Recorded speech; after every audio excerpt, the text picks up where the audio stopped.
Sign your sloppy on the technical side. That's a Pootie Tang reference, Really? right? It is? No. Have you seen Pootie Tang? I only saw it when it first came out. I saw it in was it 97, something like that? Dude, I don't know what year it was coming out. Chris Rock. 97. Yeah. It just came out. It's a newer comedy movie. It's called Pootie Tang. All the kids are talking about Chris it. Rock stars in it. Yes. And I forgot the Louis actual... C.K., yeah. Louis C.K. was one of the... No, he Writers. directed it. Yeah, He directed it. And then I forgot the actual star. I don't remember that guy's name. What I never his saw him in name any... is. Was he He's- Bentley Farnsworth also? He seemed very similar to Bentley Farnsworth. And I feel like I sound a little bit racist when I say that. I think no matter what you say, you look like a guy who's a little racist. Yeah. I don't think you can get away with it. Dude, I need to get a hair transplant. I need to get a second hair transplant. So That's not going to help. no. You'll just be a racist with a great head of hair. Well, I mean that'd be an improvement. I don't know. I'm not good with gauging things, but I don't think that'll be. I know. I mean, I don't want to be a bald racist. I'd like people to at least wait till they hear my mouth, something come out of my mouth before they think. Yeah, but I don't want to just. I want there to be a little bit of a reveal. You know, that's basically. Yeah. Don't waste the money on the hair transplants. How dare you? Spend it on a collection of T-shirts that say whatever you're thinking. I'm not racist. Just in a really good bold font. The disclaimer. Yeah, everybody will be like, "Oh, well, I'm on board with this guy." Immediately. Or it'll be intriguing, and they'll be like, "I've got to know more." To tell. Bartender, send that man a drink. Which one? The one that claims to not be racist. We're gonna send him a bunch of tequila to see what happens. We'll find out if he's racist. Everybody, welcome to the podcast. I got one of the guys I started with, one of the very funniest humans, and I'm glad he's back on the scene. Jon Tomashfesky. How's it going? One of my favorite homies. I'm here, dude. We ate pizza. We're happy. Oh, we ate some delicious pizza. Yeah, we're not giving them an endorsement until they got to come up first with the scratch. Oh, really? Then, Okay. then I don't pay it forward on. Do you have like a QR code that you give the delivery driver instead of a tip, and you're like, just log in, subscribe. Let us know what you think. If he rates my podcast, I will. I will. I think that's through an app, though. Yeah. Don't you have to put your best foot forward as a podcast and advertise for free first, and then be like, I did guys, that. I did that for a couple times. We did that because we got these microphone pop guards from Traeger Grills, and they're just delicious. Yeah, Traeger Grill. They make a delicious steak. That's right. The pellets. I've been Traegered by what she said. Yeah, they have pellets. It's just sugar and water. They said is what binds them. So is that really all it is? It's not. I mean, they advertise on Rogan, so they've got to be telling the truth. Well, I mean, I'm getting over a cold. I apologize if I have a phlegmy cough. oh, good. Thanks for sharing. That's good. I'm doing a spot tonight. That should be fun. I'll share with them too. Yeah. Let them know. Yeah, exactly. Like, hey, I just came from doing a podcast with Tomashefsky. He's a little phlegmy. Yeah, he's a little phlegmy. So guess what? You are now too. Yeah. They call me Flemmy, the lead singer from Floaterhead. You're back in Hollywood, baby. Back in Hollywood. You're back in Hollywood, hanging at the Rainbow Room. Rainbow Room, that's right. All right. You remember doing shows at the Rainbow Room? Yeah. Oh yeah. I remember, dude. I wouldn't call them shows. First of all, that's your first problem. I'd call them a very sad open mic. Oh yeah. Vince Neil saw me bomb there once. Really? Oh, dude, that place was. I was definitely part of my. I'm depressed. I'm a depressed comedian. Oh, that was a yeah routine. Oh, when we started, I started in 2008, January 2008. Yeah. And I used to get off work at Sunset La Brea, and then there was like a crew of guys, and you were like one that were like, all right, we're all gonna hit 25 mics this week. Yeah. And I was just like, oh, they're insane. And after like a week or two, I was just like, all right, I'm gonna try to hit just as many. Oh yeah. Yeah. It was, and it was guys like you and. We were talking about like Ange and Jamar and all them. They just like pushed me. You know what I mean? It was just like it was like almost like a little bit of a fraternity kind of thing. It was just like everybody was always writing. You know. Yeah. And yeah. Dude, I mean, it was fun to do that, and it felt like the right thing to do. And honestly, like if you love stand up enough, that's. Yeah, it's a privilege to be able to write a bunch, and and to be around good people too. Oh yeah, we were definitely a supportive crew. Yeah, it was so many people in different POVs and different and it was just it was so healthy. Yeah, it was great. I mean, there was a lot of great stuff about it, and I remember Angelo being really excited because we would take this whatever the train was to North Hollywood from here. Yes, the Red Line. Yeah, you'd be like, cream pie. It's like we're in New York. Like we'd be on the fucking like your comedy on the cellar. Subway. Yeah. It'd be like we're hitting spots, and we do 5 spots sometimes a night. Like we do a lot of mics. We do the Amsterdam Cafe. Remember? Yeah. Go to the Ha Ha. Like all this stuff. Man, but it's good. But there's a dark side to it too. I have to admit, dude, I still am a sensitive guy, but I was so sensitive. Yeah? I was so sensitive. Like, cause you go to some spots you go to and you're like, there's a cranky homeless person, what was it, Bliss Cafe? Like I almost got eaten alive physically, literally. Not the place. Like every third seat had tetanus in the place. Homeless people would go in and out too of the door. So you'd be sitting out there. I'd be talking to Rel, and then like, oh God, he's so funny. We'd be in a conversation and talking about life or something like that. And something then, deep. Yeah. And then like a homeless guy would come up like in my peripheral as I'm talking to Rel, and he would look at me, and it's taken me until my early 40s to know not to make eye contact with everybody. Well, because you're a friendly guy. I'm just an idiot too. Oh, I want to be friends with everyone, and I'm an idiot. It's a really, really dangerous combo. Yeah. And at that Bliss Cafe, I remember one guy one time stopped, and he made eye contact. Everyone else was smart enough to ignore, especially especially all the black comics that grew up in the city. They grew up knowing how to interact and knowing like they don't make eye contact. They come face to face with crazy. They knew better. Yeah, I grew up in the suburbs. Yeah, Orange County. Two parents that didn't warn me about anything that was realistic. My dad was worried about like radioactive stuff. Don't touch radioactive stuff in the streets. And meanwhile, no one told me like don't stare down homeless people. And I remember I'm sitting there talking with Rel, and I are sitting there. We're having this deep conversation, and I just see the guy. And Rel Battle, if you don't know, a street he's a super funny comic, but he's street smart. He's still very smart. You talk to Rel, you're like, "Hi," you're like, "Oh yeah." He's like, "Yeah, you're an adult." Yeah, as opposed versus me being like, "Am I an adult? I don't even know." I would try to put my game face on, but I just remember chatting, and then like he had to intervene. Crazy guy comes up and you lock eyes with them, and you're just thinking like, "Is this a friend of mine?" And they get closer and closer, and you're like, and they stand over you. I remember this one guy being like, "I'm gonna kill you, motherfucker! I know it was you." And I was just like, "Is this from a past life?" Like I'm looking around, and everyone like, "Did I do something wrong when I was born during a different time?" Like, how can I make things good? And thank God, all of the alpha male black comics that were street smart stood up around me, and they're like, "Get the fuck out of here!" to the crazy guy. Yeah. But that was just like one of like 50 times in my life that I was like, "I think I opened up the portal. I'm not supposed to. Why did I do this?" Like it's just. And I still catch myself like, and then I'll pat myself on the back when I make it through something where I'm like, "Good job back there, Johnny. That was your. You didn't make eye contact with any crazy people." And I feel guilty though. Afterwards, I'm like, "They're human beings too. I hope they know I still appreciate them. I just didn't want to open a portal." Well, you didn't prolong eye contact. You can make eye contact, but then you move along.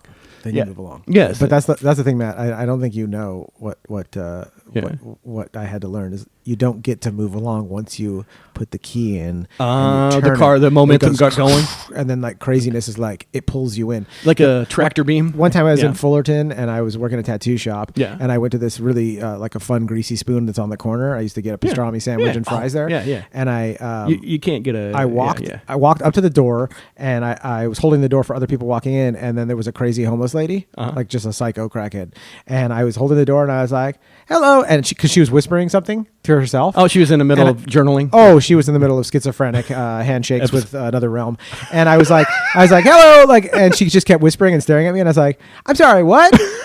Like just a full on. I was already in my 20s. I should have known better. Yeah. And I was like, "I'm sorry, what?" And then she just kept mumbling. I was like, "Oh, okay." And then I closed the door and walked in. Yeah. And then I'm standing in front of the menu. This is like 2 minutes later, standing in front of the menu, and I feel hot breath on my neck. I'm gonna kill you, motherfucker. And I was just like, you know what? You know when you're in shock for a second, like in the movies, you're always like, "Fucking do something," but like when it happens to you, you're like, your brain's just like, did someone just close to my skin just whisper that they're gonna kill me? And luckily, the restaurant called the cops on her, and the cops came. But I was like, "Can someone please help me?" This is very scary.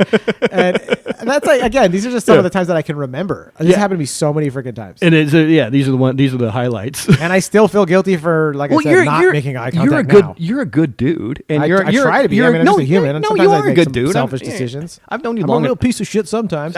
Sponsored by Piece of Shit Water. Are you a piece of shit? Are you a piece of shit? Well, you need to stay hydrated from all that shit talking and shit thinking. Do you have pieces of shit in your family? Are they making you a piece of shit?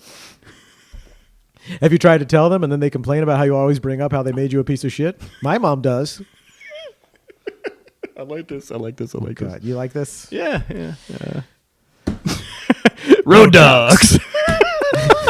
We're going to do a book review for something I read twice in 15 years. Oh, I'm stoked to read it. And you've got a couple pages in. You're good. Yeah, right? I'm gonna start talking about it. I'm gonna check out Road Dogs. That's the name of my podcast, and that's the shit that we do. So and the Road Dog Show. That's what Angelo used to say to anybody if we even just drove across the city together. Road dog. We went to Santa Monica from Los Feliz. We're road dogs. Oh yeah, so we're gonna be hearing this a lot about Angelo Bowers, one of guy we started with, one of your best friends. I didn't know him as well. I loved him. He was the most talented. I knew him. I knew him well. I knew him as well. I loved them. We used to send pictures of like John Kruk to each other, things like that. Fat guys that played on the Oakland A's. He loved seeing those. Matt Stairs. If he was alive, I was literally as I was fucking pulling up to your house. If he was alive, I'd be like, this is how it would go down. Yeah. He'd be like, Creepy, what are you doing? And I'd be like, I'm going to Matt Lewis's to do a podcast. Oh, Creepy is busy. You got to do a podcast with Matt Lewis today. Oh, sorry, Creepy. I'll text me when you're done if you're still allowed to text me. Like he would just roast me for everything. Oh yeah, Angelo was one of the funniest humans. We had the fortunate we were fortunate to start with him. Yep. And also he's like he was also like a monster. He was a great performer, but he was also like a prolific guy who was always writing and knew his voice nonstop immediately. Nonstop. And yeah, that's a great point. Knowing his voice immediately. Yeah, at such a very young age, he knew his look. He knew his disgusting look. That's not what I meant. His slobby son of a bitch. If you cream pie, if you are still wearing one of my old flannels up in heaven with mustard stains on it, prescription sunglasses. When he went through his overall stage, and I used to be like, "Oh, cream pie, you auditioning for Of Mice and Men too?" I used to love to tell him that. Cream pie, you still on The Deadliest Catch? Oh, I'd love to tell him that. When he grew his beard out when he had cancer. Oh God, it was so funny. He came back after his operation and he had a fucking he'd wear a beanie and his beard was huge. Oh yeah. And the black. He would wear his old sweatshirt. Yeah, he did look very. And Gretchen bought him. His girlfriend bought him like nice shoes, like some Pumas. Yeah. And like baggy jeans that fit his like baggy jean look. But they were like designer baggy jeans. She must have gone to JCPenney's and spent in the day in 2010. She must have spent $150. Yeah, which is a ton of money. Yeah, and that's JCPenney money in 2010. Yeah. And that motherfucker wore it one day, and I was like, "Creepy, you look fantastic, and it's still your style." Yeah. And he's like, "Fucking, I can't wear this shit." Like, and he went back to like his Costco Kirkland retired 90-year-old Modesto dad shoes. God damn. Anyway, so Angelo Bowers was one of the funniest people we ever got to meet. We started with him. He was, like I said, and he was like an inspiration. He's an inspiration.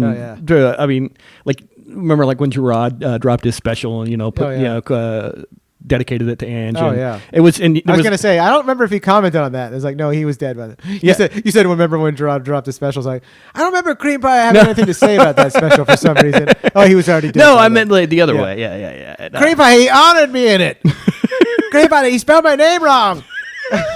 He didn't. I'm just joking. That'd be so fucked up. That'd be funny. Who's Angelo? Yeah, dude. Also, it's like a caption thing. It would have been so easy to fix. Do you correct people when they misspell your name in like credits and stuff like that? I don't. Mine's so. Oh. I'm so vanilla. You have like 8 syllables. I could spell your name wrong pretty easily. Well, you probably get Matt Lewis, M-A-T, 1 T or 2, 1 T. Lewis, L-O-O-O-S. Lewis Rich Turkey. Yes. No. Yeah. I mean, like you probably even get the John with the H in. You know. Literally just today, I watched something that someone was cutting that I'm in, and it had an H in it, and I was just like, I'm not gonna say anything. Yeah. It's not gonna matter. Yeah. Right? Is that why you went with a shortened name? When I shortened my name? Well, I shortened my name because I'm an impressionable, weak soul of a person, and Ralphie May told me to shorten my name. Oh. And that was such an awkward sign. That should have been, like, looking back, that should have been a sign that, like, you're going the wrong direction, young It's man. fine either way. Turn me, turn my shoulder. It's fine either way. I'm alive. I'm happy about that. So it's good. Yeah, I mean, I won, Cream Pie. I'm still here. Can't say that for Ralphie, though. Yeah, Ralphie's dead. He's with Cream Pie right now. They're both fucking probably having a buffet up in heaven, dude. They're both eating at the fucking... I hope Ange got to run in first. the Rio heaven. Oh, yeah. Ralphie, you ate all the chicken wings. Okay. He's too scared to tell Ralphie. I can't even do a good Ralphie impression. But yeah, no, Ralphie told me to change my last name, and I just did it, and I was like, I felt so sleazy. I remember calling my mom and be like, Mom, can I change my name? I'm just going to do whatever Ralphie says. Yeah.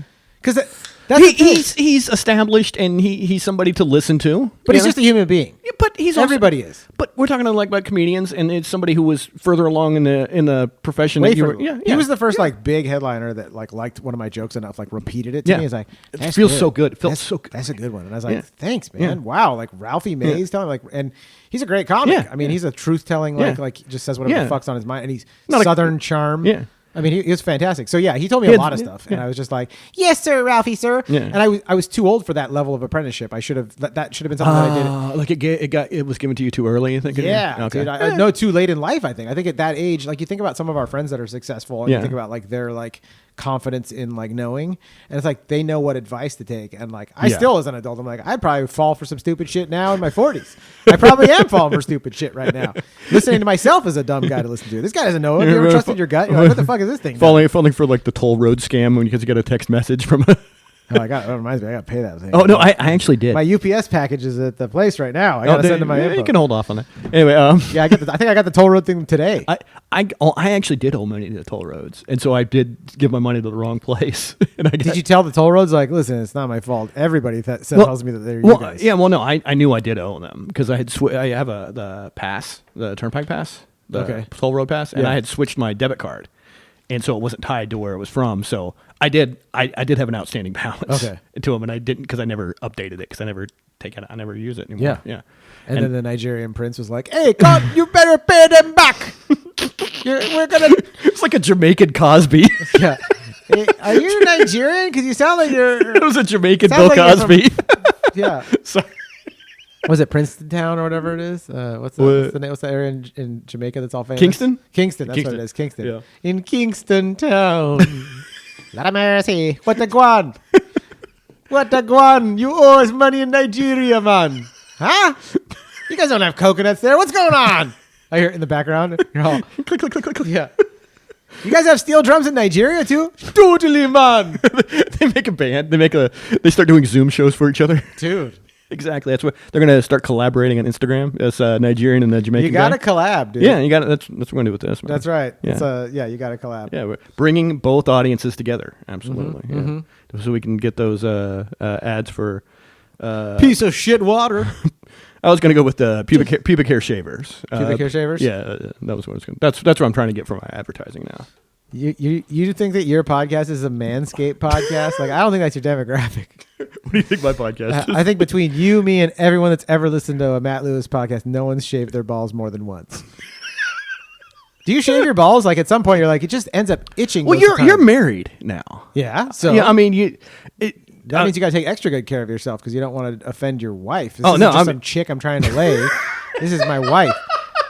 But I haven't shaved my balls in forever, so I'm just not practicing what I preach. You got to respect your wife. You got to give her what she wants. Well, not me, though. I'm pretty lazy about it. No. I shower. Is that not enough? They ask for so much, I'm sure. I'm married and I shower. Yeah. My wife and I have like a full routine when we know it's sex time, dude. Yeah, that's nice. Yeah, dude. I initiate. I start off. I let her think that nothing's going to happen when she picks up a book and starts reading it. And I strip off my clothes in the other room and drop my package over the book right in her face. And if she giggles, then I'm like, all right, we're about to do it. This is great. Nice. If she slams the book closed with my package in it, I know that tonight's not a good time. Yeah, maybe Thursday. Maybe Thursday. Once my paper cuts heal... Cool. And my what do they call a smashing wound? Once the battery of my poor genitalia heals. I mean, the only good thing that could happen is, it'll give you less girth, but it may make it longer. Maybe, I don't know, like squeeze it longer kind of thing. I like my penis to be flat. I like it to look like Bart's foot in Spaceballs when they dropped the giant when they crushed it, the giant golden shrine on it. That's what my penis looks like. It's just a flat, beautiful pancake. And for more pictures of Jon Tomashefsky's penis, you can click the link below. That's right. Click the link in the comment below. Yes, exactly. That's right. That's right. You got your OnlyFans set up. Patreon. You got to go to Patreon if you want to see my pancake penis. You get the episodes 2 to 3 days early, and you get to see Shefsky's cock. Wouldn't that be crazy if I had a flat cock? I mean, we have time to find out. It'd be so because also the book means that it would be flat this way, so it wouldn't be flat like a tie hanging down. It'd be like flat. It'd be like construction paper or something like that, I guess. Maybe just like a straight box after a while. Yeah. I don't know. I'd have to try to move into that world from the music video. It's the only place my cock feels normal in the drawing world. Oh, yeah. Take On Me. Yeah. Yeah. Runaway Railway at Disneyland. My cock looks normal there because it's just a 2D chess drawing graphic. Nice. I like it. Have you been on Runaway Railway at Disneyland? I don't know what that is. Okay, there's this tell me about Disneyland. You're a Disney enthusiast. Oh, I love Disneyland. Well, you grew up out here. There's a ride at Disneyland called Runaway Railway. And it's so freaking good, and it's got a great message to it too. But I won't spoil that. You just got to go do it. But the even the line going in there, it's like you're in a cartoon. Okay. And it starts off with a movie. So they do, Disney's like, excuse me. Yeah, you're fine. Blah, blah, blah. Disney's like really good at like making the line, like they're really good at like segmenting like traffic or whatever you call it. Yeah. Yeah. Segmenting, is that what it's called? I guess so, yeah. The segmenting at Disneyland. We just invented this, and all the engineers are like, "That's not what we call it," but we're calling it. Yeah, yeah. They bring you into a room and you watch a short movie that's projected onto the screen. Okay, like a preview. Yeah, it's a great cartoon. Yeah, and get you ready for it. Pre-game it. And just like Haunted Mansion, it like, smoke comes out and you're like, whoa, we're in the cartoon world now. And then it's like, right this way, folks. And then you go through a room, and then the whole line after that is you're in a really cool like movie theater that is in the cartoon world. Okay. So they've got all these artifacts from cartoons, like clues and stuff like that, or there's like Easter eggs there, but it's like artifacts that feel like they're part of the animation. Okay. Like there's stuff from like Fantasia and whatever else. Like, these are the shoes Mickey wore and so, but you're supposed to believe like you're not like a guest at Disneyland, like you're in the cartoon world looking at cool Smithsonian style like Disney artifacts. And then infotainment. Oh, it's so cool. I don't know if I'd call it infotainment. The Info Wars ride is not my favorite, and we're still on it. Our society is still on it, and I can't believe how popular that ride is. And the frogs are gay. Yes, the frogs are gay, as if that matters. Oh, the frogs are gay. All right. Well, are they raising children? Then leave them alone. Yes. Nothing on that? Okay. Are they paying taxes like the rest of us? Yes. Then what's your complaint? What's your beef with these frogs? The frogs are not paying taxes, actually. Yeah, they are. I knew the frogs were gay when I went to go buy tickets to Wicked, and they were all in line. I was in front of you? Oh, yeah. There's so many frogs in line. They actually bought the last ticket. All right. Now Disney, Haunted Mansion. So... That's my job for tonight. So yeah, go with it.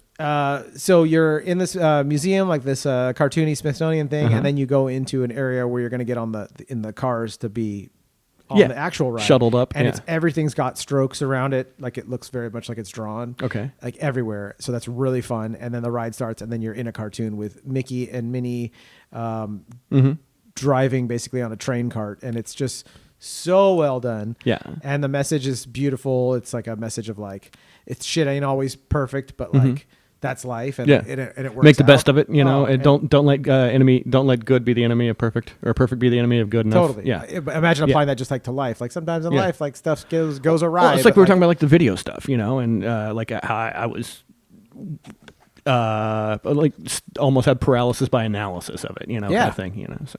Yeah. And luckily you just get over it and just fucking do it, get over it. Not everything's gonna be perfect. If it sucks, take it down. It's such a good attitude, but it's crazy how some people realize that really fast, and some of us it takes like decades. I'm one of the late bloomers. Late bloomers, dude. I'm going through puberty at 50. I'm just like, oh, that's how you do it. Like I'll read a self-help art book, like what's his name? Rick Rubin's got his book, The Creative Act. Yeah. And you're like, why did I have this when I was 12? Yeah. I mean, maybe my life wouldn't have been. Maybe I would have died by now of like drinking and or like fucking heroin over. Who knows? Yeah. I was in a band that made it, and then I just in the bathroom listening to Pink Floyd. Who knows? Yeah. So maybe it wasn't supposed to be that way. But yeah, if you could just learn that lesson. If you're watching this, if you're going to take anything from this podcast, it's drink shit water. Shit water. Shit water. Shit no, water. it's Chefsky like, shit water. Do your art project and stop waiting for things to be perfect. Don't wait. Yeah, don't wait for permission. No, don't wait for permission. I think somebody posted that or something. It was Hooper, actually. Alex Hooper. Alex Hooper, dude. Yeah. Shout out Alex Hooper from America's Got Talent. No, very talented man. I was talking about him earlier on the other one, and Well, here we go again. Alex Hooper. I mean, no, he posted. He's been just really open about like. Post. It's like, why are you waiting for permission? If you put it up and it doesn't hit, pull it off. Who cares? Throw it out there. I'm not. I'm probably misquoting exactly, but You're paraphrasing a little. Yeah, but that's okay. Yeah, that's what we do. Yeah. Well, Alex can speak in complete sentences, and I do pretty well. I get about 3/4 of the way. I feel like you do. Yeah, thanks. Appreciate it. You see those sentences in your head, and you're like, this sentence isn't perfect. I'm like, I got to get it out there. Yeah. I got to get it. I'm like George W. Bush sometimes whenever I talk, but not like politically, but just the fragmenting, just the bits and pieces. And if you, it's like a little puzzle you put them together. You're like, oh, this is nice afterwards. I love the edit feature on a text. Oh, God. Oh, dude. Yeah. Go ahead. Have your sip. Let's hear it go. Wow. It sounds like an old Japanese man drinking miso. Me so thirsty. He's so horny. Me love you long time. I was going to keep it clean, but God. Oh, is this a clean podcast? Absolutely. I don't give a shit. Okay. I don't give a fuck. There's a lot of cleanness out there. Yeah, I mean, I don't want somebody, screaming fuck, and Fuck! 84 Like times. Yeah, 84 times, 83. Fuck! 82. Fuck! I list it as a clean podcast because. Oh, do you? But also, but it's not. I don't think it matters. Isn't it crazy the world we live in, and then people still striving to make clean like art, like comedy and music? We're like, we live in a world like our corporate masters literally allow like YouTube. destabilization of countries, and then you're like, I can't say fuck, Yeah. or like people say like Yeah. unalived, and you're like. The people that What own you're this, saying, like, it's you the drop context. bombs. It's the context of what you're saying. You're doing something worse than I'm saying. Trust me. It's so Yeah. weird. Yeah, it's like people jumping out of the what is it, Foxconn building, killing themselves. That Oh, make the cell iPhone. phones, yeah. But if I can't call you a cunt, Yeah. No. or it thinks I'm saying ducking, and I'm like, how is this? I'm glad that went away. The Ducking went away? Yeah, ducking went It away did? on text for me at least, or at least I think they stopped correcting it because so many people were just like, I don't say ducking, I don't say duck It's you. so weird. Like, It was it's like a coddling of like making the us American like children. mind. It was Oh, Jonathan Haidt reference. Yes, over thank here. you, thank you. Coddling of the American mind. There we go. Somebody has watched. Folks. Somebody watches intelligent podcasts. Somebody watches a podcast where the guests write books. Thank you. That's right. I watch a podcast for adults. It's called Joe Rogan Experience. And Bill Maher. Bill, I used to love Bill Maher when I was a kid. Politically Incorrect. I loved it. I loved it. Yeah. Was it HBO? ABC. It was ABC at first, and then until 9/11. Okay. And then he got exiled to HBO. Okay, so he's been there for 20 years. But I watched it when I was a kid. Yeah. And I thought it was so cool. The panel guests were silly and yeah. I was a makeup artist, and I worked at this party in Beverly Hills. And it was somebody at Beverly Hills that was having a play in their backyard, and they had a makeup artist do all the makeup for the actors. Nice. Yeah. So I got hired on this with my girlfriend at the time, Erin, a mutual friend, Leah, and a couple other artists. And You don't need to name drop. well, these are people in my life, so I'd like to honor them by not just calling them Person A and Person B. Anyways, I was a 18-year-old, maybe 19-year-old kid. Did Bill Maher try to fuck you? Bill Maher showed up. He tried to fuck my friend Leah. No, Bill Maher maybe- showed up, was she- and it was just was she him literally walking in the door. And I remember it like it was yesterday. Yeah. Even though this was 20 some odd years ago. The door opened. Still remember Bill Maher you walked in, and I was just like, through the Mr. Bill Maher! I was so excited, and he like looked at me in the most Horrified. smug, cunty way. And it's like I was a kid. I wasn't like a weird you were an- adult. yeah, you were an- I was yeah. a little kid. And I Yeah, this still isn't remember you- him this being isn't such you a last week. fucking cunt. Yeah. And I've heard it didn't change my opinion of him as a performer. as a what do you call it? I've never got into his stand up, but like of his show, like I still Yeah. want to see what he had to say and whatnot. But it was pretty funny being like all sad and like, why was he so mean to me? I was just like, and I still barely know social cues. I especially because my parents are both like spectrum people. Yeah. I didn't know any of this shit when Yeah. I was a kid. So as an 18, 19-year-old, Yeah. I didn't know I was You're gonna be being awkward. weird. You're gonna be awkward no matter what. Oh my God. Awkward is, hashtag awkward no matter what. Yeah. Good one. Yeah. But he was a cunty. And then I remember he kept trying to take my friend, like trying to get her to smoke weed with him. Oh, yeah, and, he- like, he's- get away from us. yeah, and it's like, I get it that he's horny. Cause like if I was an old rich guy, I'd probably just want, all I'd think about is sex. Like it's like too much of a Well, I good mean, thing. that's especially him, because Yeah. he's, bachelor for life kind of thing. Is he, He's one of those guys that the conservatives are like, he needs to have babies. That's the problem. He's not a dad. Yeah, well, And no, I'm like, maybe they're right. He's creepy. No, Yeah. he was a horny dude, Yeah. and he was trying to lure my friend away. And my friend Leah, she had a fat ass, so I get it, dude. She Well, had I a mean, great ass. yeah, he likes, but also it was kind of creepy. Where it was like, dude, like she's, we're, she's probably 19 or 20. But then I mean, say it out loud. I'm like, yeah, he was just a horny dude that was trying to fuck a 19 or 20-year-old. I guess nothing that weird about it. It's opportunistic. It's ago. opportunistic and but not criminal. If that mean, you know what I mean? It's gross and but also I don't know how to feel about it. I didn't know Yeah. this podcast was going to delve into that. It was my fault. well, I mean, I brought up Bill Maher, and you before went you know hard. it- You went hard on it, man. It was your. He was someone that I idolized as a kid. And, No. as a 16-year-old that like just get into Comedy Central and all that stuff when I was 13, like you just start seeing all these really good, like, And you feel like the people on the television that you watch, especially if you watch them a lot, are your friends. I still do. Yeah. I met Will Forte 3 times. Every time I'm like a little starstruck and I'm like waiting, like, when's the next time I'm going to get to see Will Forte? And I'm in my 40s now. Yeah. I'm still just like, when do I get to see Will again? Next time, Like I wanna still see- idolize. I just don't idolize, I want to see him do Nebraska too. I want to see that. That would be an Angelo joke right there. Oh God! Guys, it's good to be here. I just got done. I just got home from filming a second day on Nebraska 2. I'm a background actor on Nebraska 2. Did you see Four Seasons? I play Bruce Dern's nose hair. That's so. I play Bruce Dern's ear hair. I play one of Bruce Dern's back folds. I used to chase Angelo around. I used to be like, I'd be like, help! He's trying to fuck my back fat pussy. That was like a thing we always would say. Back fat pussy. He would say it, or you would say it. We both say it. Oh, okay. I would constantly. It was a stupid weird. We'd call each other fetus dick. Yes. And we'd also be like, help! He's trying to fuck my back fat pussy. And he'd be like, get over here, let me fold your back fat pussy. And these were the funnest times ever. They Yeah, were the funnest times. Well, now I'll tell that to my kids. You know, it's like, I tell my 9-year-old, like, you're old enough now. You're playing Angelo, and they'd be like, what, Daddy? Like, you dress up your son as Angelo, the 9-year-old. It's pretty easy. You just get an It's Pat wig. I give him one of my flannels, and you go to the thrift store to get a pair of cargo pants. I mean, at the Hollywood costume store, they have a Gene Shalit costume. Yeah. Who's Gene Shalit? He was the film reviewer on NBC in the mornings. If you could look him up on your phone, maybe I don't know if that. I can't look him up on my phone. My phone's locked. Oh, okay, yeah. I made you do that. I'm sorry because I know you're kind of ADHD. I can't look at it. He had the curly hair, and oh, dude, you should look up. Keep talking. There we go. Keep on talking. Do you want me to look him up? No, I'll look him up here. Here we go. I'll do it this way. I don't want to. I need Gene Shalit. GEN. Yeah. It's kind of dead air when I start doing this. You don't need to. No, you don't look. But yeah, Bill Maher was kind of weird. I got starstruck. It was kind of bummer. I still watched him for a bit. I love seeing Tim Heidecker make fun of him. It's pretty funny. Oh God, it's been. Yeah, here we go. What's his name? Gene Shalit. Oh, you're looking him up. Oh yeah. Oh my God. Yeah. the Gene Shalit costume. I guess that was Horatio Sands that used to do him. So. Oh my God, but that's totally Angelo too, with his beautiful eyebrows. Yeah, and he was a film reviewer too. And he always knew the pull out an Amistad reference at any good time. That's funny. He did. But that is funny because I do recognize him from pop culture. He's like extremely memorable. Yeah. I mean, it wasn't as good as I remember the first time I met Angelo. I'm just gonna do a whole bunch. I brought you here to tell you Angelo stories. Why Is not? that right? Yeah, why not? Yeah, that's was first time I met him. He did the Yolanda Saldivar joke. It was like I just booked my first big role. Oh, the Selena. Yeah, I played the woman that murdered Selena. Yeah, I'm playing the woman that murdered Selena. And then I grew up in a neighborhood where there was like Selena was a thing, and I was just like, I remember when that happened. I was like, oh my God, this guy was so spot on. Yeah. He did kind of. I mean, she looked like him more than he looked like her, in my opinion. But the curly hair, the body frame, and it was just like, and it was just like it was such an obscure reference. But the role of the woman who killed Selena.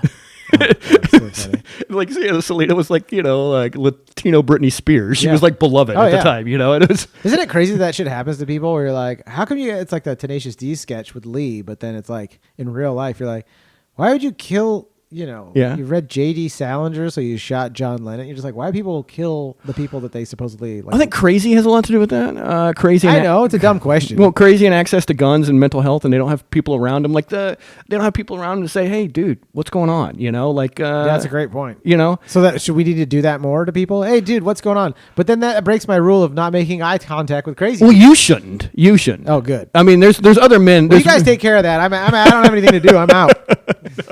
No, you guys stop the mass shooters. I'm gonna go eat some sushi. Yeah, I'm terrified. This is like, dude, it's so. Oh God, what a weird world. Yeah. It's like take responsibility, but also like get away from it. You can't. Well, no, yeah, that's like you can't have. You would be like a firebug on the fire department. You know what I mean? I don't know what that means. Okay, like somebody. But I'm not offended yet. Yeah, like everybody runs out to the firemen, run out and hop in the truck and run out to the fire to put it out. Yeah, and you're the guy that sprays gasoline all over the place because you're just not good at putting that fire out. It was a long-winded example of me being too mentally handicapped to help put a fire out. To help other handicapped people. Oh yeah, yeah. I find myself when things get really busy, like I'll just get out of the way here. Yeah. I'm very much overwhelmed, and I'm just gonna end up asking questions when everyone's like, "Pick that up! What the fuck are you doing? Move! Get out of the way!" I'm like, "Yes, sir." So I'll just hide, like a ER table or something like that. I'll just watch and I'll think nice thoughts for it. I take "there's too many cooks in the kitchen" statements very seriously. You don't even have to say it. Yeah, no, I'm out of the way. No, you've got many other talents. People grab hammers for me like all the time. They'll be like, "Give me that thing, I'll do it." And I'm like, "Huh? What's happening?"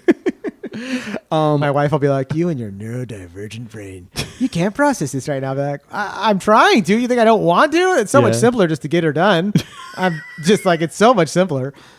I want to. I'm also just frozen in place right now as I'm being eaten. It's just, things are complicated, dude. Yeah. I get into relationships sometimes where I have to be the adult. So like with Robert on our Road Dogs podcast, like all of our stuff, like I have to be the adult. And I constantly joke with my friend Kamel, who usually whenever I partner with him, he's the adult. Yeah.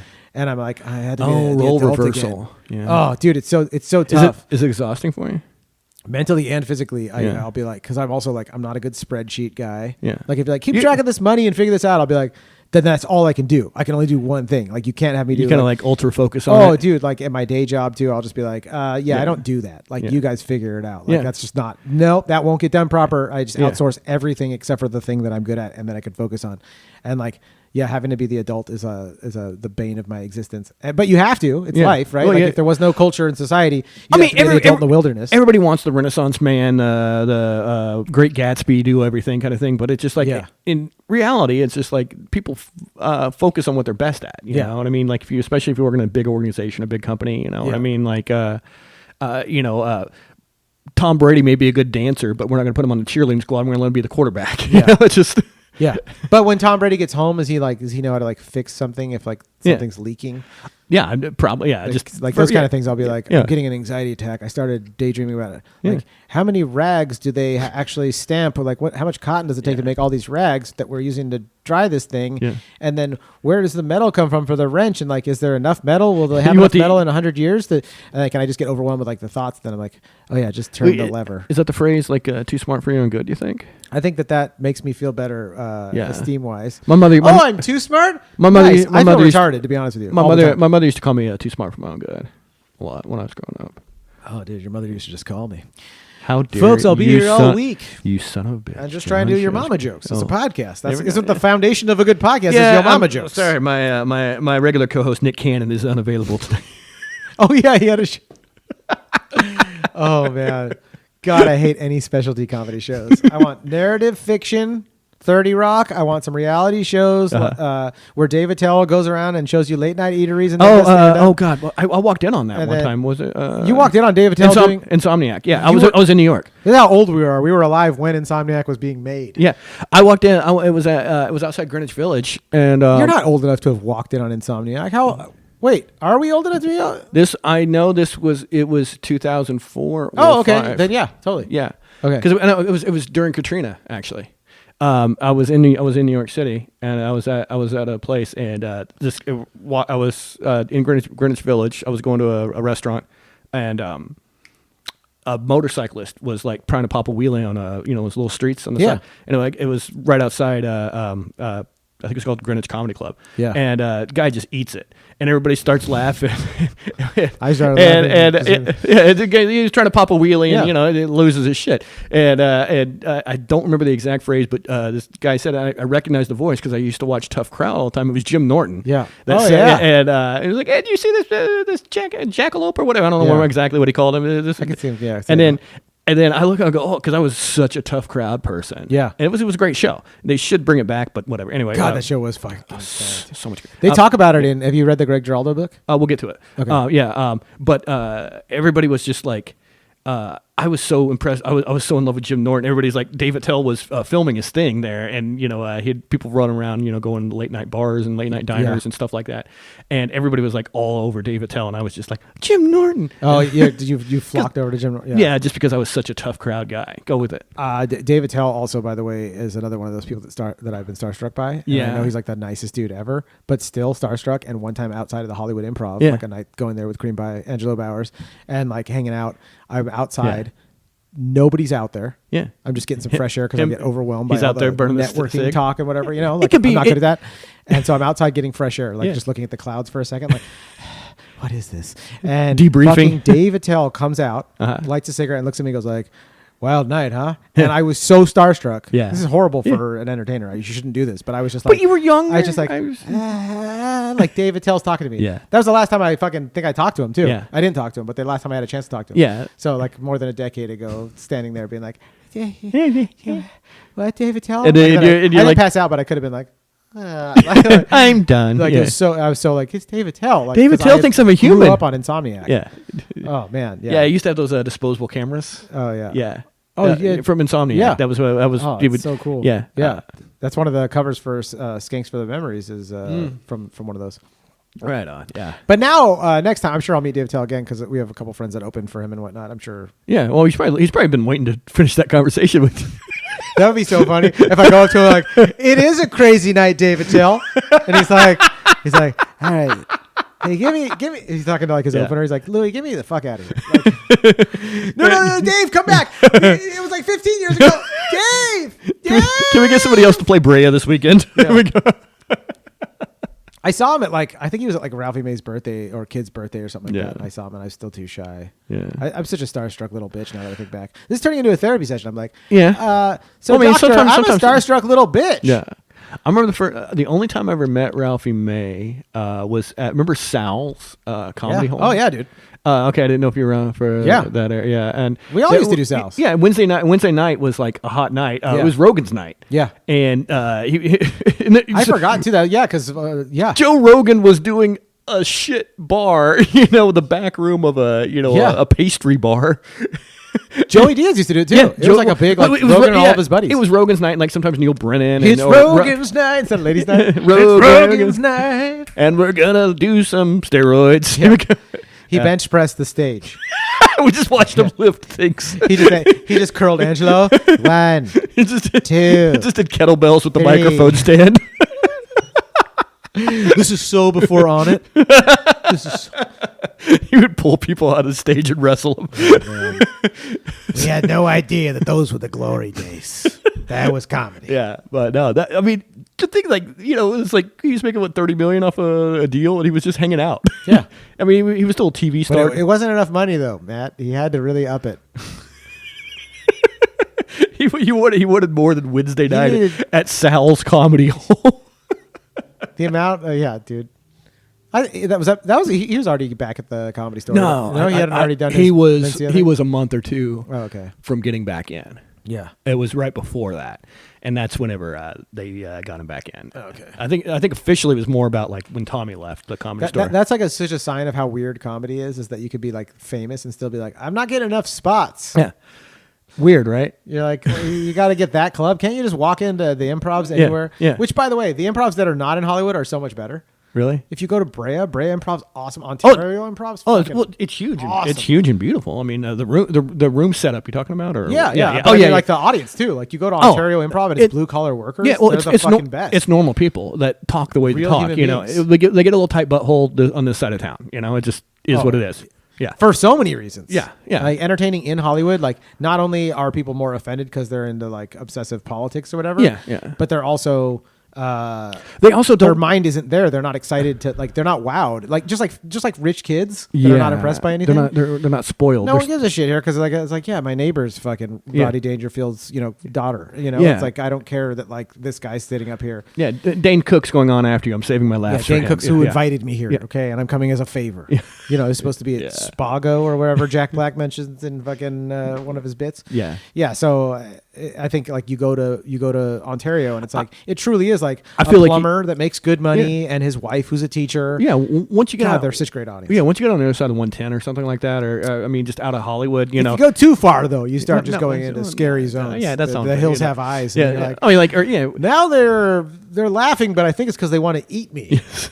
Afterwards, they've seen Mad Max too many times. Yeah, all the hills. Yeah, all the cities outside of LA are a little bit, a lot more. Bellflower, the comedy club down there, it's called The Comedy. I think it's called The Stand Up. How is it? So much fun. Is it a good time, dude?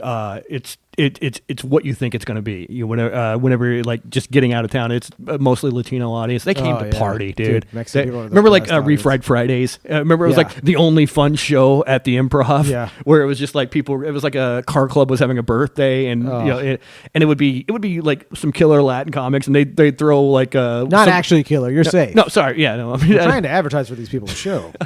I mean, very strong, Dangerous MS-13 about to be deported comics. That's not what I was meant. That is what you were saying. Sponsored by Shitwater. You're such an ass. No, that was too much for you. Anyway, it was a great. Traegered.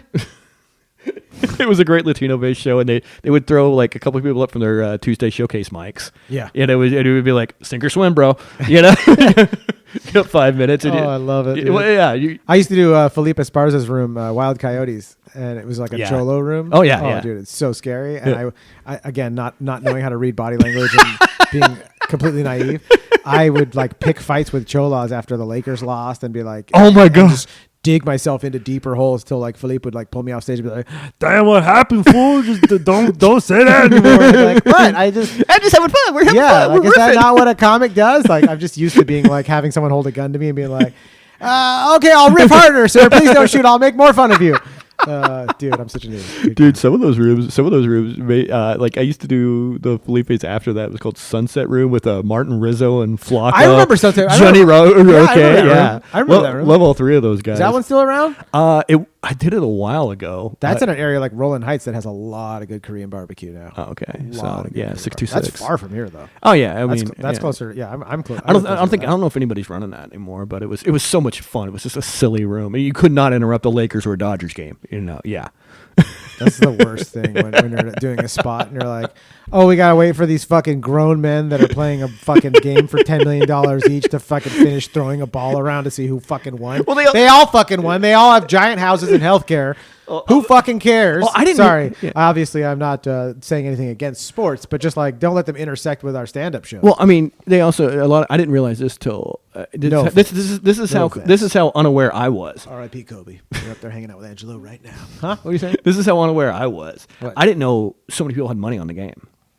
Oh, do they? Yeah, they still? the betting. Yeah, just people still bet that much on games? Yes. Oh. No, the apps and stuff like that. Yeah, the DraftKings and all that. Yeah, I still think of an app as mozzarella sticks. Yeah, so do I. People that many people do that? Yes. Is that where Dave Portnoy makes all his money? Is it betting? Barstool Sports, yeah. Is that what they do? I mean, that was. I thought it was rating pizza. So many people. Sports were the gateway into sports betting. I didn't know this. Yeah, ESPN has picked that up too. Where it's called Bet ESPN. They're basically people. It's Las Vegas in your phone. Yeah, you want to know what the Dodgers score is. Blah blah blah. Oh, hey, do you want to put money on it? And people are so bad at betting. They almost always lose so much money. There's a reason people are doing it. Yeah, it's the Dunder Mifflin effect or whatever. They think they're all smart. Yeah, and it's I mean, I remember. First time I was 21, my father took me to Vegas, and I was just like, "Oh, I watch college football. I'll be really good at this." And I was out of $200 immediately because I didn't understand point spreads or it was just like, "Oh, but I like this team, so they're going to do well." And I was gone, and I learned that lesson quick. It's like, hey, there's a reason these buildings are this tall. And I was just going to say they have a lot of ornamental designs. Yes, that's a lot of extra architecture costs. There's a reason they're giving you food. There's a reason they're giving you booze, dummy. The whiskey's free, and there's a lot of filigree that's gold. Yes. Where are they getting all this cash? Yeah, keep hitting that buffet. Shaking Come on back. You down, middle class dipshit. Yeah, exactly. You're upside down and your coins are falling out. And stop looking for a window. Don't try to get out. I still love Vegas though, and I'm not into like that kind of gambling. But man, I love walking around. I love the smell with all the oxygen they pump in there. I love like the sunscreen smell, the strippers and hookers walking around. Nice. It's just fun. And there is some good food, dude. Yeah. I went with Robert for his birthday when Kill Tony was out there. Yeah. And we stayed at Circus, which I won't do again. I got COVID from a pillow.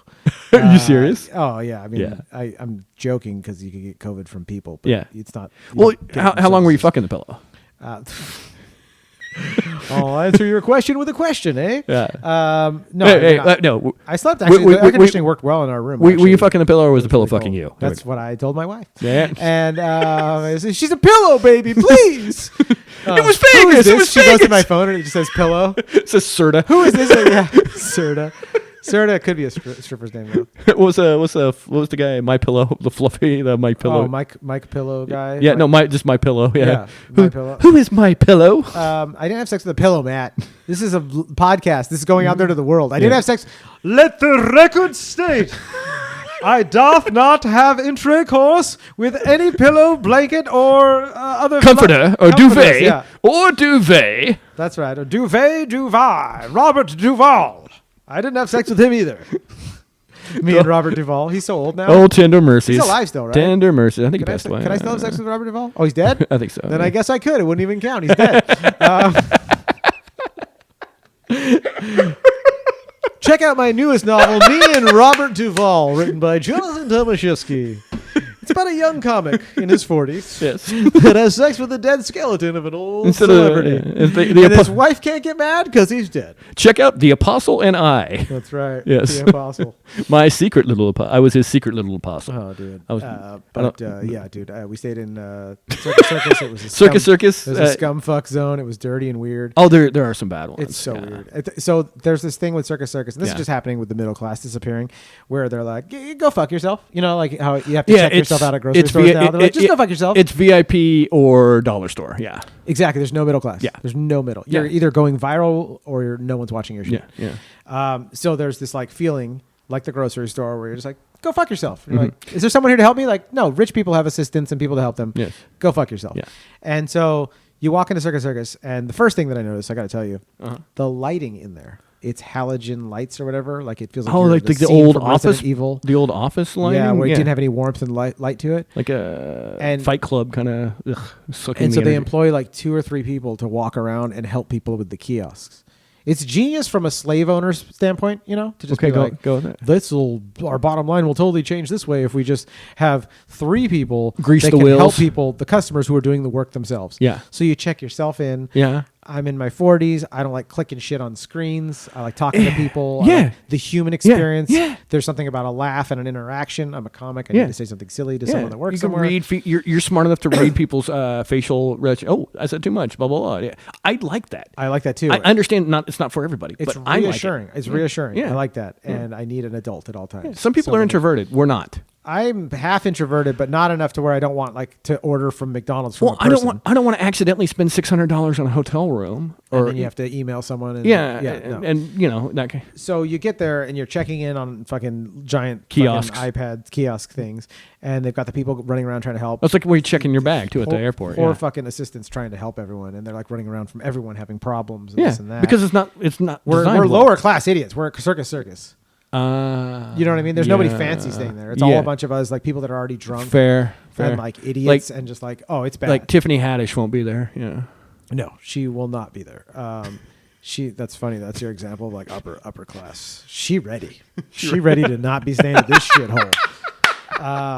She's funny. She's hilarious. She's making money. I'm just being it. She's really nice too. She was I on remember- Gerard's show when Yeah. he did the Carmichael show, Yeah. and she was like super funny on that show. And I used to go to tapings of that, and she used to fucking hang out with us. Oh yeah, and she's very sociable. she's so cool. I She used to flirt with Andrew Themelis a lot. Yeah. She used to be like, "Why don't you come to my trailer?"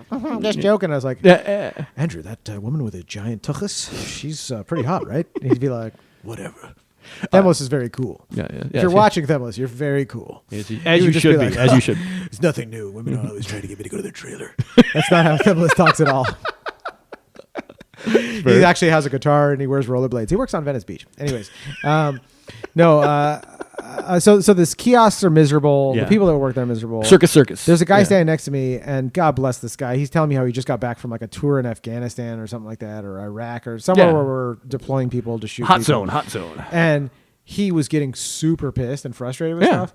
And he's telling me, and I also just like, he's a nice guy. He's a veteran. Yeah. But he's like letting off steam about the shit he's frustrated with Yeah. the computer system. Yeah. And I'm like, this guy's about to fucking lose his shit. Like he just got back from like war. Yeah. And he just wants to hang out. And who the fuck books this poor guy, Yeah. a fucking war veteran? Yeah. Circus? You can't go to the Bellagio? Yeah. Fights for our fucking country?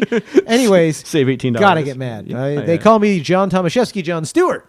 I'm just looking out for these fucking veterans going through the shit they go through. They don't get they don't get respect. I like the angry shish. The lighting was horrible. Okay. The place is weird. Nobody works there besides those few people. It's also outdated and older. And There's stuff. an indoor swap meet is like the shopping area. What? It's so ghetto and weird. You're like, am I in a fucking Kevin Smith movie right now? Am I in It's a like fucking it's like Mexican mall in it's fucking like Fontana? Mall rats. Yeah. Dude, it's so weird. Yeah. So weird. Yeah. That's The room, I will say this. Okay. Bed was comfy enough. Okay. Air conditioning worked at fucking super high power. We were in that. 65. in Vegas it helps. Yeah, absolutely. Robert and I yeah. were 69 to the whole night. I mean, we were at 65 the whole night. Yeah, there you go. Just 65 degrees. white all night. knuckling it. Yeah. White knuckle. White knuckle in the wheel just to survive. That's a Chris Stapleton lyric.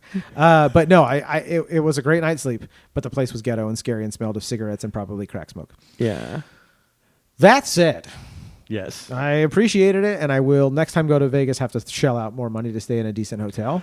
It's worth it. It's also it seems like with the economy, that's the only thing that's going to be going good with the economy going to shit right now. What's is Vegas has vacancies now, so there are. They call it no vacancy.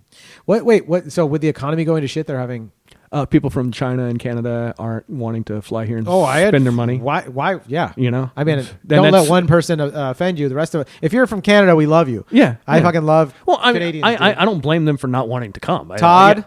My boy Todd. Oh, yeah. Was Roy. Roy's from Canada. Yeah. John Schabel, comedian. Hastings. Jim Carrey, John Candy. Hastings. Yeah, John Hastings is from Canada. Yeah. I hadn't met him before until that. That was also something. Can I change the subject? Is that all right? It's your podcast, man. Well, I mean, I didn't want to. I didn't know if you had further to go on what we were talking about. So let's keep talking about Vegas. No, I'm just joking. No, one of the things that was it really warmed my heart, and I don't do that. I don't get a warm heart very often. A heart on, if you will. Stop. It was whenever you had for Angelo's birthday. Yeah. You had just it's a fun show anyway, but like the way you really rolled out and people you reached out to so many people and like it was like Rich flew in from Texas and like so many people and so many people came in and it was like people they have like TV credits and and that kind of thing and it was like Triple E came by, we're gonna drive out to Pasadena, not even do a spot but just to hang. He had you are nice. The shepherd of Angelo's vibes. One of the shepherds of Angelo's vibes, and it was one of the things that really his energy and his enthusiasm and spirit really helped push me, and it pushed so many of others that we started with that you see like on the marquees now. You know what I mean? And whenever I know. I was bummed whenever I stopped seeing you around, but I was like, oh, he's getting married and he's got kids, and you were still around, but it was like peripheral with the real estate. And now that you're fucking back, I am very fucking happy. And you're such a good person, and you bring positive energy wherever the fuck you are. And I love that you're bringing the legacy of Angelo. I'm sorry if that's I'm just a little blushing. No, that's very kind, dude. Yeah. I hope that everybody just keeps Angelo's spirit alive because comedy needs it, the arts need it. Yeah. I mean, I need it. Like I just, I'm a weird guy anyway, so I never stop talking to Angelo. You know what I mean? Like I just drive around. I'll be like, "God damn you, cream pie, you little bitch!" Like I have to make fun of him and like. Feel free to tell some stories feel free to talk about whatever. Yeah. I mean, I just hope that like everybody keeps him alive and like enjoys his stand up and does anyone ever really die? Like you're not here physically, but it's like where is he? What's time anyways? Like he was always alive. He was always dead, just as all of us are. I guess I don't know. I would hope to honor my friend, and I know he would do the same thing. He would roast the shit out of me and probably have some sort of silly thing like this. I'm just doing the same anybody would do for their dear friends. All right, can I tell him what's going on with you, man? How's the real? I mean, I want to do a spit take. Say something crazy. Oh, this is my house. Stop, you dick. Your house? All right, we got a spit take. I gotta. Fuck you. Mark Norman gets to wear sunglasses. I do a spit take. Yeah, sorry. He farts into the microphone. I do a spit take. Yeah. You're on your own thing. Well, so like, you're somebody who is paying attention to the real estate. This is gonna be a real estate podcast. Well, no. I mean, buy, sell, don't buy, don't sell, sell, buy, buy, sell, sell, buy. Are you bi-curious? I know I am. How you guys doing tonight? Okay. For fuck's sake. No, I mean it's a level of something I'm interested in. Yeah. But I figure you have you want to have an adult talk right now? Is that all right? How's real estate? Real estate's a very interesting spot right now. Yeah. It's always been an asset that wealthy people have traded, and America made a thing that the rest of the world started. Some of the rest of the world started to follow along with, but I think it's falling apart everywhere right now. Talking about like 30-year mortgage or yeah, totally. So like what used to happen in the olden days, like probably all the way back to prehistory, is that whoever was in control and truly powerful had owned assets, right? Land. And what we call an improvement on a land. Yeah, the improvements, house. The building or the castle. Yeah. Whatever it was. You had these improvements, but like the biggest, most important thing was the land itself. Yeah. Right? And that's how all of the good and bad stuff in history was from that kind of stuff. From people owning people in the land and like being able to do whatever they want because they own the actual soil. And America made this amazing thing. And for all the bad stuff that we've done and all the hysterical complaining about how evil America is, it's a loud vehicle. Yeah, I'll tell you about that later. Yeah, I hate that guy. Oh, dude. I know who it is. Everyone's got that guy that lives behind the real estate. The spirituality of a tiny dick. You might have a physical huge cock, but absolutely spiritually a tiny cock. So real estate is it starts off like the means of production in America, for better, for worse, and all the complaints we have. Did you ever notice this looks like a Reese's peanut? Okay, good. Bottle cap, America made it so that regular people, and you mentioned the 30-day mortgage, 30-year mortgage, 30-day mortgage. On the next episode of 30-Day Mortgage on HGTV, will the wealthy people hunt down and kill the guy who bought the house he can't afford? 30-Day Mortgage. It's a hunting show. Surviving the game, yes. Yeah, that's right. What's that one? What's the one with Jennifer? The one with all the hunting for food or whatever? It became like Hunger Games. Hunger Games, right? The mortgage games. I was going for the one where Rutger Hauer killed Ice-T. Oh, you're going old school because we're all old. Yeah, okay, fair enough. Go ahead. Dude. Okay. I forgot there's the one where Ice-T runs. Yeah. So America invents this 30-year mortgage. Conspiracy theorists will still complain about it, by the way. You'll still see them. Was he revving? Is that a trophy truck? I'll tell you about it. I'll tell you about it after. I would rather you focus on the story. I'm sorry. I'd rather I focus on the story, but I am who I am. So conspiracy theorists will still complain about the 30-year mortgage and say that it was a way that they tried to enslave people through the banks, which is also funny. I disagree. I disagree with that, but I can see the rationale. Oh yeah, there's a lot of interesting. It's how you want to take it. Yeah, there's a lot of funny ways that people will see this, and that's fine. But I believe it was a good thing, and they created the middle class, which means they allowed working people who are not from wealthy families to acquire property through a very long payment system called the 30-year mortgage. Yeah. And you could write off the interest. There's other benefits besides that, but if you're just looking at the quick and dirty of how it's a benefit is in the olden days, up until this point, in general, through all civilizations, if you were rich, had a lot of money, you would buy the big stuff you want. Yeah. Okay. And you would barter before money, and you'd get the stuff you want if you were wealthy in whatever the currency was. Yeah. And then at some point, this country invented a way to say, hey, you don't have to start off with a ton of money. You just have to start off with some money that's 10% down that you can save up to put down, and then you will make payments on this thing. And at some point, you'll pay it off. Yes. Was that a scam? And is some of those things fucked up? Yes. Or so, is the way that interest is compiled kind of silly and kind of predatory in ways? Sure. But overall, it was a way for you to be middle class. And also, was there a lot of racism and sexism involved? Absolutely. Totally. Yeah. So, but shut your hysterical complaining mouth up and realize, not you, but just the people who do, realize, overall, this was a way for the middle class to get their footing in, to start collecting assets. Redistribute wealth. To their children, or have a place that they could pull money from to do something else important in their build life. A legacy, whatever. Huge thing. So it built the middle class. So it's great for that. Yeah. And then fast forward to where we are in 2000 and. Do you have a hard out on anything? Interrupt me. Do you have a hard out on anything? It's 5:25. Is it already 5:25? Yeah. What time do you have to be to leave at 5:24. This is bullshit, man. No, we can finish this and then I'll head out. I didn't want to fuck you up on that. I can tell you need your fap and a nap. Okay, so I'm doing it right now. Actually, not the nap. 2 fake arms. Got the special effects in this town. They're on sale right now. Prosthetics, yeah. All the studios are closed. We're getting these guys for cheap. Matt's like, I had 2 fake arms made for me. It looks like I'm holding onto the microphone. So I could masturbate. And he's fapping while I'm talking. So I could masturbate. You just see that. I'm like, what is going on? And you're like, keep talking about real estate, please, please.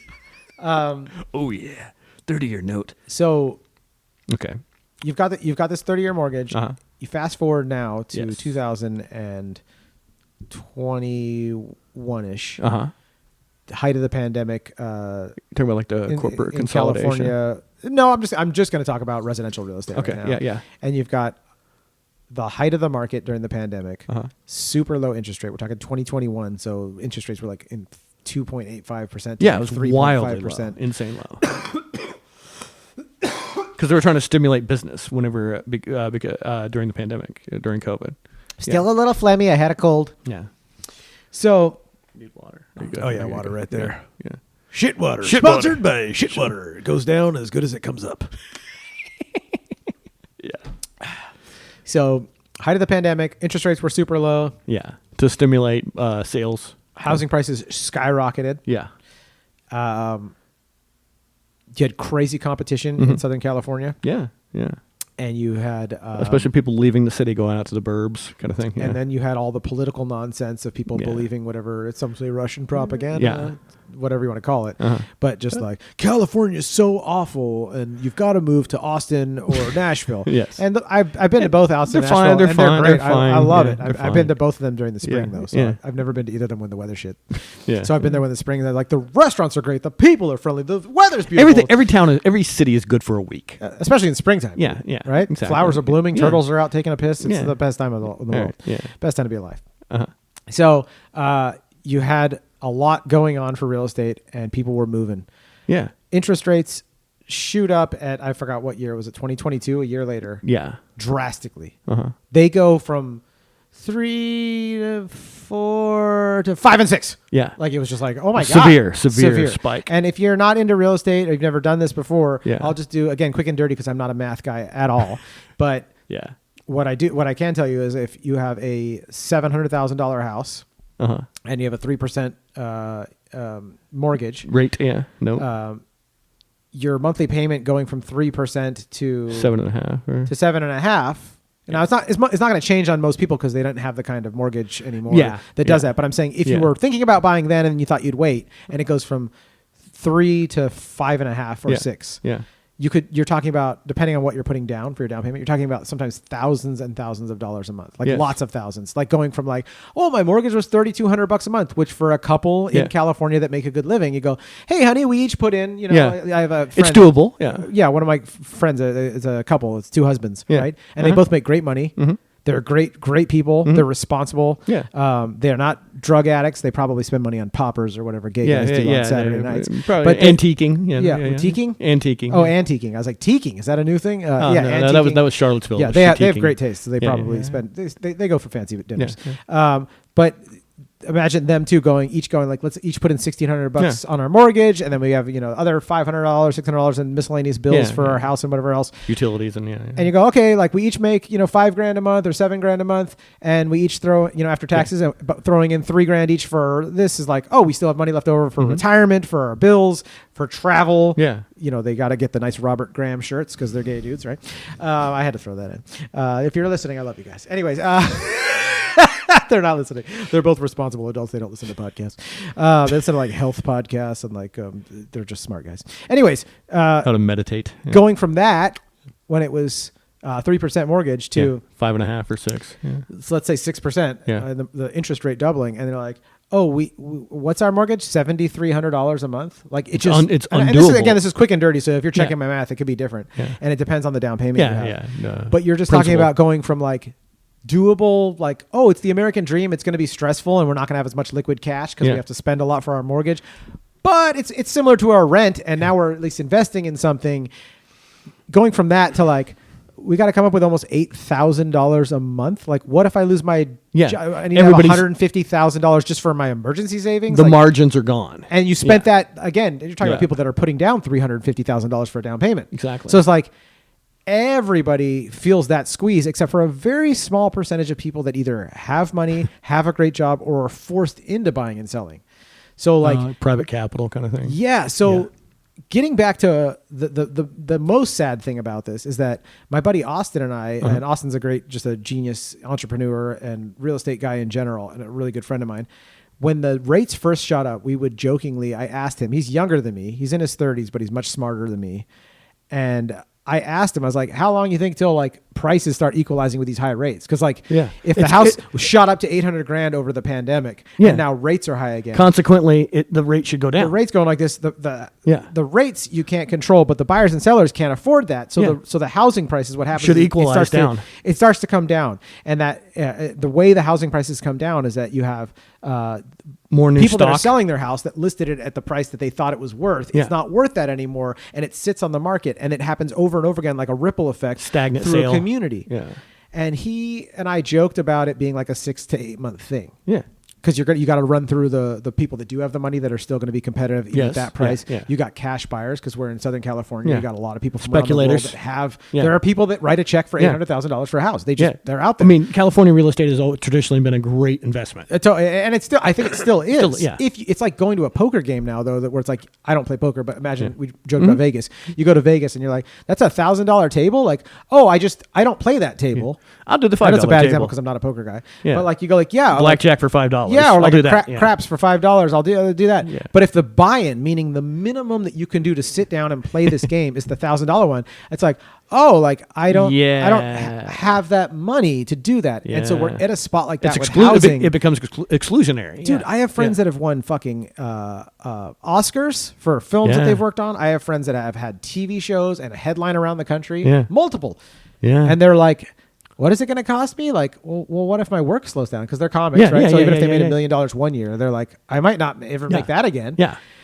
And that maybe they're making $200,000 now, but their partner isn't making that much money, or maybe they're making $100,000, right? Or you get sick, or $100,000 ain't shit anymore, you get sick, you get in a car accident, whatever, you know? Or there's another pandemic, God forbid. I mean, people joke about that, but they're like, what if there's another pandemic and I can't work for longer? Yeah. So all that stuff, people are like locked out of this game right now. So we Austin and I joked in 2022, 23, we're going to, Austin and I sorry, I thought you just did cut. I was popping my knuckles. Sorry. I thought you were like, and time out. No, I didn't. No, sorry. That was not you have a murder wasp landed on the top of your head. Let me get that thing. Sorry. So we joked about this in 2022, 2023 that like, oh, how long do you think prices equalize? 6 to 8 months. 6 to 8 months. And then that time went by and you're like, it's been 6 months. Hello. It's been a year. It's been 2 years. And prices are still, they're not going up like crazy, but they're not. Like imagine that, when there's a flood in, the Carolinas. The Carolinas have a flood, right? Hurricane, gotcha. The water recedes at some point, and then we start rebuilding. Yeah. Imagine that analogy for prices right now is like the waters haven't receded. Like houses are still, like in my neighborhood that I live in. Yeah. Well, I bought my house 9 years ago. Yeah. It was nowhere near where it is now. It's like the prices in my neighborhood are like 900,000 to 1.5 million. And I'm just like, I couldn't afford to live where you live. Live where I live by any margin now. And it's such a bummer because it's like, dude, this is like, who is this for? Yeah. Who's this for? And people are still buying. So the people that are buying and selling are people that have to, like that have had, they had another kid and now they're too small. They're living in a small LA apartment. Now they need a bigger place or a condo. They need a bigger house. Yeah. Growing families. People dying, people moving. Yeah. Somebody, one of my buddies, his mom passed away, left him the property, and like he didn't want to manage this property with the people living in it and whatever else. He's an artist. It's not what they want. He's an artist. He doesn't want that. He just wants the place. I tried telling him, like, you should keep it and just live there as an artist. Like, no, you should continue to rent it out and just be a good landlord and like passive income and do it. But he's like just wants. He's weirded out about the whole situation. Yeah, some people it's not for them.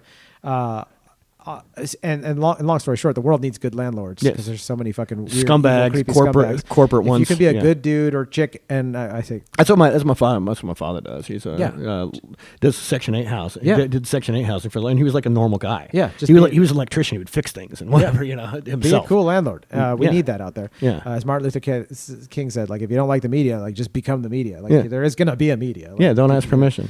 So it's we're at a spot right now where the only people that are buying and selling are the ones who really have to, and then there's a very small pie chart of people that can do it, that like I said just have cash, and they're white knuckling that, I'm sure.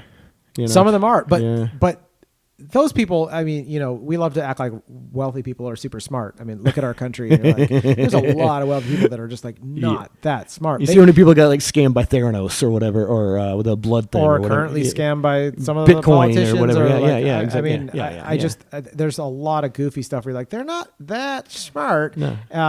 There are smart people in that pool of people, but there are also people that like believe that like we're heading towards more crazy inflation, and they might be right. And their idea is like, put it into real estate, because real estate generally it's a lock, especially Southern California. It makes it through the storm. Oh yeah, SoCal. So like there are certain markets in the U.S. right now where the prices have come down drastically, and apparently there's like a lot of inventory, meaning there's a lot of properties to buy or sell. Yeah.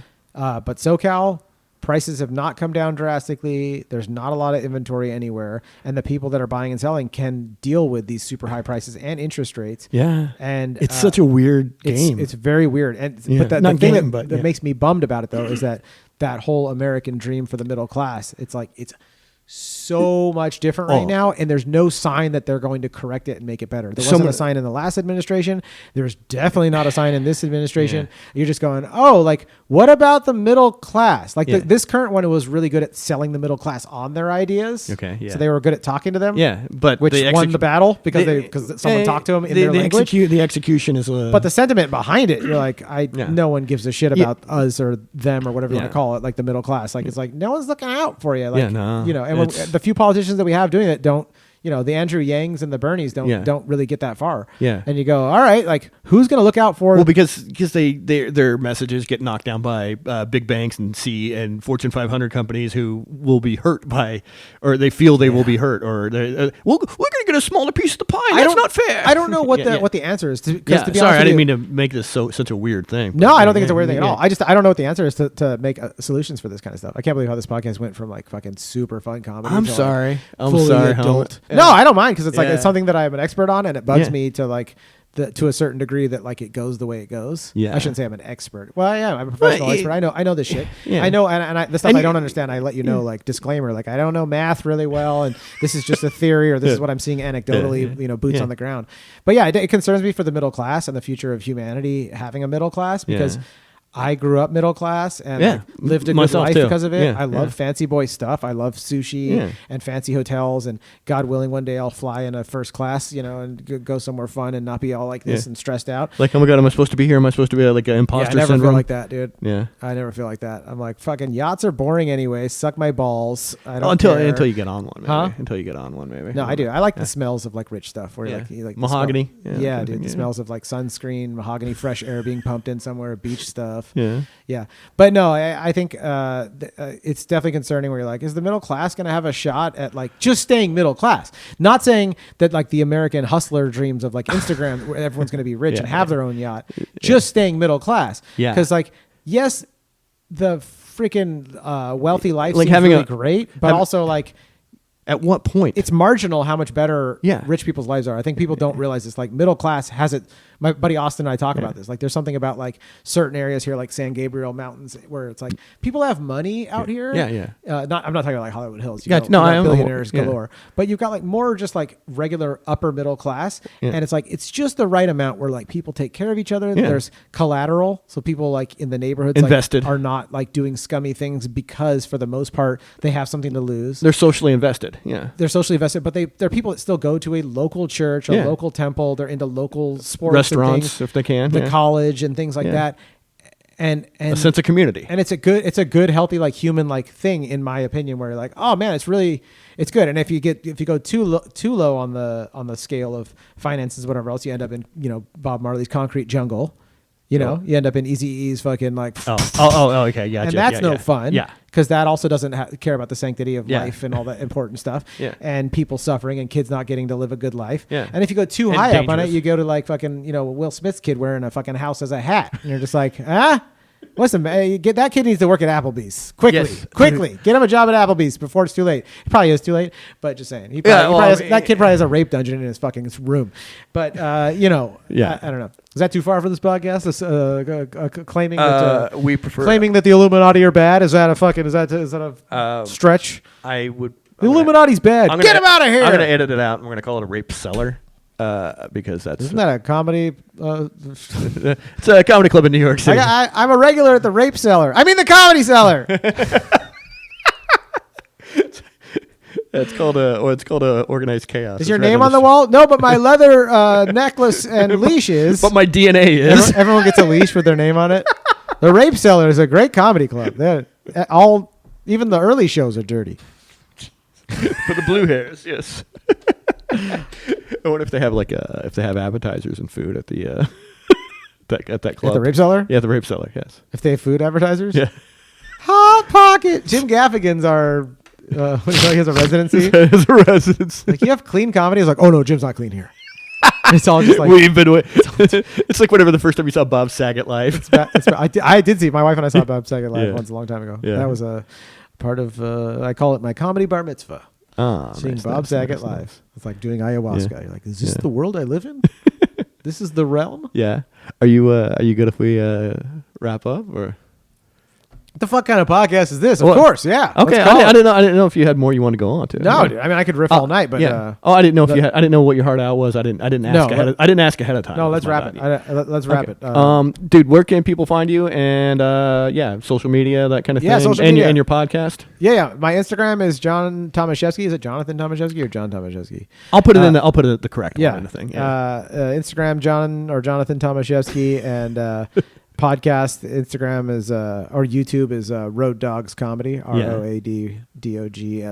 Weekly episodes, you and Robert? Yeah, we just started recording at my dear friend, speaking of Canadians, Roy Ty's studio. Oh, no, yeah. It's a great studio. It's where they edited The Exorcist. It's freaking badass, dude. It's bad. Well, his mentor was Bud Smith, the editor and director. Oh, right. So they literally edited Exorcist where we do our podcast. And, right. There's an evil vibe to it. No, I'm just joking. So my head spins around. I throw up Anderson's pea soup every episode. The power of Road Dogs compels you, cream pie. Angelo's ghost floats around in there. Oh, creep pie, this is fucking terrifying. I'm a ghost. I'm fucking haunting both of you. His ghost dick just floats by while we're interviewing a guest. So, Theo Von, tell us a little bit about yourself. And then an eclipse is hitting because of the size of the cock. Yeah. Oh, yeah. He has a huge ghost. Yeah. But yeah, so Road Dogs Comedy, YouTube, Instagram. And our live show, dude, Wednesday nights at Barney's Beanery in Pasadena. Every Wednesday, Barney's Beanery in Pasadena. 9 p.m. Road Dogs live, dude. It's and great. I do have people listen out here if they're looking for a house. Dude, hit me up, dude. Hit me up on Road Dogs. Yeah. Be like, hey, we want to see your comedy while we talk real estate. Do you? Well, not the same time, but sorry, I didn't mean to make it like that. Oh no, I'm pretty silly while we're doing it. Yeah. Do you do rentals too, or have you stuck mostly with sale? Mostly selling, right? And then I help some people buy stuff. I have too. a couple. If you're cool, I'll help you buy. If you're an annoying little bitch, I won't. Because there's some annoying little bitches. There's like an old man saying, "Buyers are liars," and you're just like, "Yeah, dude. If you're cool, I'll help you with whatever you need. If you're not cool, get fucked." That just says on my business card. They're like, "Be extra friendly." I was like, "Yeah, fuck you. Here's my card." Not you. The people told me to be extra. This is for the douchebags. Here we go. Yeah. No, if you're cool, dude, hit me up. I'd love to help. Dude, thanks for coming on, man. Thanks for having me. It was a blast. Yeah, I hope we got pizza. We got good pizza. We had good combo. Dude, that pizza. I can't believe you won't give them. You won't promote them. That pizza was fucking awesome. I'll promote them. They can. Which location was it from? I think the one on Santa Monica and the 101. It wasn't the one. Rafalo's Pizza. Wow, you did it! Yeah, I did it. Wow, I did it. He opened up his robe. He showed us what was under there. Yeah, and you know what? If I don't hear if I don't get any, if I'm not seeing any Venmo action in the next week or anything, I'm taking it back. I'm taking it back, and I'm going negative. I'm going. Call negative. him up and give him a link to this. Be like, who's the manager on duty? Yeah, Rafalo. Yeah, it's him. Really? Yeah. Rafalo's so old. I have no fucking clue. I'm just The pizza was fucking good though, dude. Yeah, we still got more. I'm a pizza bitch. Like I don't like all pizza. I'm not one of those people. It's not even a great. It's not even like a bougie ass place. It's just it's just fine. But that sometimes is the best pizza. Right. You don't have to go to Osteria Mozza to have good slice. Yeah. Okay. All right. I'm gonna wrap this. Son of a bitch.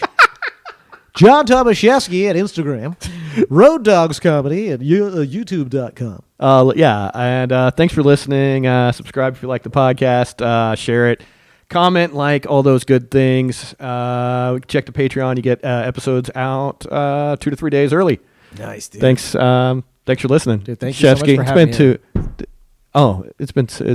I loved fucking seeing you. I love that you have this fucking energy back. I know. It's just like I'm just happy to see you. You bring light into fucking rooms. Dude, you're so sweet, and you do too. And I'm so excited to be doing this with you again and getting to hang out with you and absolutely with you and doing podcasts. So it's an come honor, back whenever, man. All right. But I'm gonna. Don't let the podcast end. I have to go back to my family. I know. Babe, I told you I had a podcast. It was 16 hours. Yeah.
Support for Obnoxious Valid Points is not brought to you by Audible.